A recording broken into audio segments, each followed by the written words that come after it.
ये बताइएगा, आपके जो हरीफ थे शेख रशीद साहब, सुना है उनको जितवाने के लिए आपके ऊपर वही रातों रात एफिड्रीन का केस बना, फिर उसमें आपको सजा हुई, आपको कमरा अदालत से गिरफ्तार किया गया, उसका फायदा उन्होंने उनको देना था और जाहिर है उनको मिल गया। अब आपको फायदा देना है जो उनको चिल्लों पे भेजा जा रहा है। अच्छा देखिए, मैंने पहले भी एक दो प्रोग्रामात में ना मैंने बात की है कि मेरे साथ तो उन्होंने कहा ना 2018 में कि हनीफ अब्बासी अगर इलेक्शन लड़ेगा तो मैं इलेक्शन नहीं लड़ूंगा, और मेरे साथ जो जिस तरीके से ज्यादती हुई वो आप वाली बात कि मेरे दुश्मन के साथ हुई ना हो, और मैंने अपने सियासी मुखालिफ के खिलाफ कभी कोई FIR नहीं करवाई। अच्छा, फॉर योर काइंड इन्फॉर्मेशन। लेकिन मेरे पे उसने ना भरमार की है, 302 से लेके इस केस तक 9C और दहशतगर्दी के 6 मुकदमात तक, जब जब उसको मौका मिला तो उसने मेरे पे FIR लॉन्च कराते थे बाकायदा जाके प्लानिंग के साथ, साजिश के साथ। ये जो गुफ्तगू आज वो मौसूफ फरमाते हैं ना, मुझे तो अच्छा नहीं लगता। सीधी सी बात है, मैंने पहले प्रोग्रामों में भी कहा है, आपके प्रोग्राम में भी कहता हूँ, किसी दिन साथ ला के बिठाएं, वो मेरे साथ बैठें और मैं उनसे बात करूँ। वो हम रावलपिंडी की तरक्की पे बात करें, उनके झूठों पे बात करें, उनके वो जो फ्रॉड है उनके ऊपर बात हो, या वो मेरे किसी ऐसी बात पे अपना पॉइंट ऑफ व्यू दें, तो कौम के सामने चीज़ें आ जाएंगी। लेकिन जहाँ तक मेरी ख्वाहिश है, मेरी ख्वाहिश ये नहीं है। मैंने उन 2 प्रोग्रामात में भी कहा, और मैंने कहा कि मैं कभी भी ये नहीं चाहता, और ना मैंने ज़िंदगी में चाहा 20 साल पार्लिमानी सियासत के अंदर, कि मेरा अपोनेंट जो हर दफ़ा मुझसे अल्लाह के फजलो करम से हारा है और ज़मानतें जब्त हुई हैं, ये आपकी इत्तला के लिए अर्ज़ है, तो मैं ये नहीं चाहता कि वो मैदान में ना हो और मैं इलेक्शन लड़ रहा हूँ। उस अल्लाह का फजल और करम शामिल हाल रहा, वो मैदान में रहें, मैं इलेक्शन लड़ूंगा। रावलपिंडी के लोग ये देख लेंगे कि जो लोग कहते थे कि जेल मेरा ससुराल है और हथकड़ी मेरा जेवर है, जो सुप्रीम कोर्ट ऑफ पाकिस्तान ने जो सनद उनको दी है ना आज, मेरा ख्याल है ये काफ़ी है। जो हम कहा करते थे हमेशा रावलपिंडी के लोगों को कि जनाब इसमें ये शख्स जो है ये इतने झूठ बोल रहा है और झूठ की बुनियाद के ऊपर सियासत नहीं हो सकती। देखिए ना, एक शख्स रोज़ कहे जी मैं फलां के साथ चटान के साथ खड़ा हूँ, और जो ही उसकी हुकूमत ख़त्म होती है, मैं 5-6 तो आपको वज़ीर आज़म बता सकता हूँ ना, तो दूसरे दिन ही वो टर्न लेके तो दूसरी चटान बन जाते हैं, रेत जैसी चटान। अच्छा अब्बासी साहब, इस दफ़ा तो ऐसा नहीं हुआ, हमारे साथ भी वो कई इंटरव्यू में थे, वो कहते थे मैं भी चटान की तरह खड़ा हूँ। अभी तो नहीं खड़े ना, वो तो कहते हैं उनको चिल्ले पे भेजा और फिर उसके मामलात तो शायद कुछ और हो गए। चिल्ले पे तो सारे जाते रहे हैं। अच्छा। मैं नहीं गया, 11 महीने मैं भी गया जी। मैं तो उम्र कैद लेकर गया ना। हाँ। तो 11 महीनों में क्या हमारी फैमिली में से किसी को देखा? हमारे बच्चे नहीं है, हमारे बुजुर्ग नहीं है, हमारा घर नहीं है, इनके तो आगे पीछे कोई नहीं है, इनको रोने धोने की क्या जरूरत है? इनको परेशान होने की जरूरत क्या? जरा चिल्ला लंबा काट लेते, खड़े रहते ना चट्टान की तरह।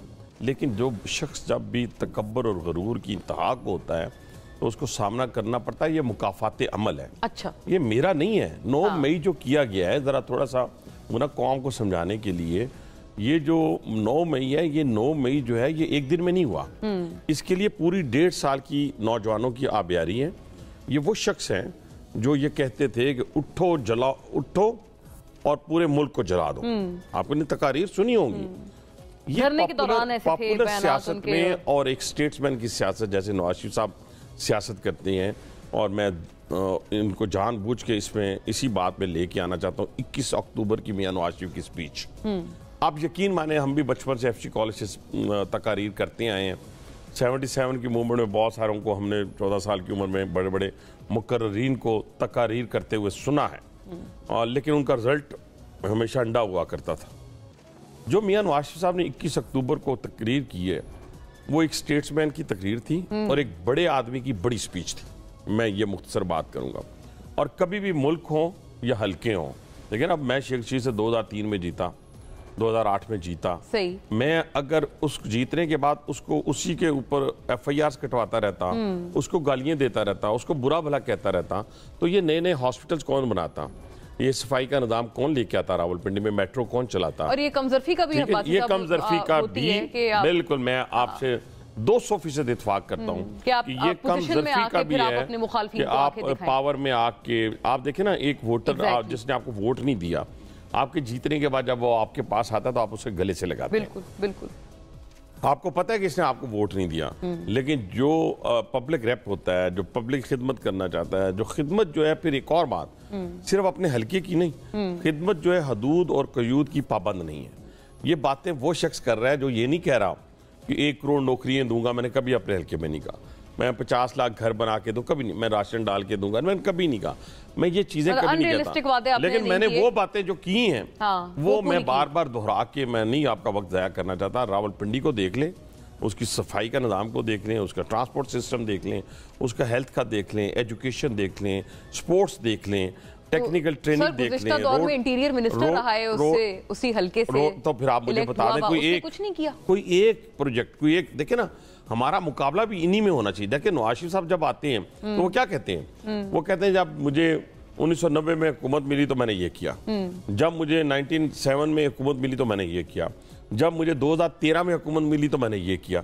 वो ये नहीं कहते कि फलां के ऐसी तैसी, फलां के घर में घुस जाएंगे, फलां का ये करेंगे। ना माँ, ना बहन, ना बेटी, किसी के तकद्दस को रहने ही नहीं दिया गया सियासत के अंदर।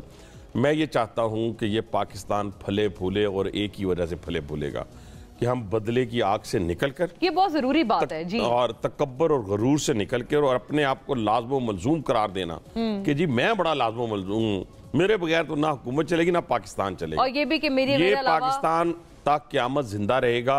लेकिन जो रेड लाइन इन्होंने क्रॉस की है, मैं फिर बार बार दोहरा रहा हूं, और आप उसमें जोड़कर देख रहे हैं, मैं इसमें शेख रशीद साहब को भी देखे ना।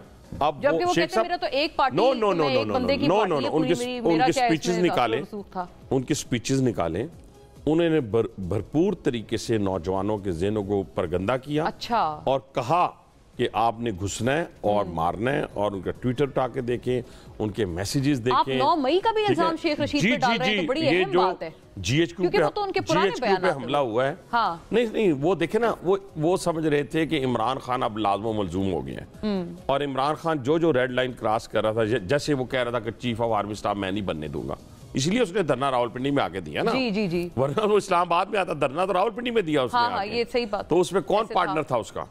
उस धरने में शेख रशीद शामिल नहीं था।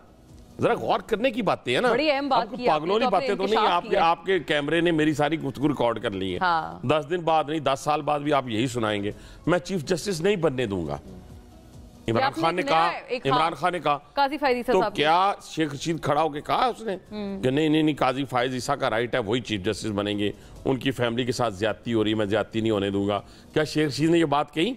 नहीं कही। तो तरदीद ना करने को आप इस मायने में ले रहे हैं कि नो।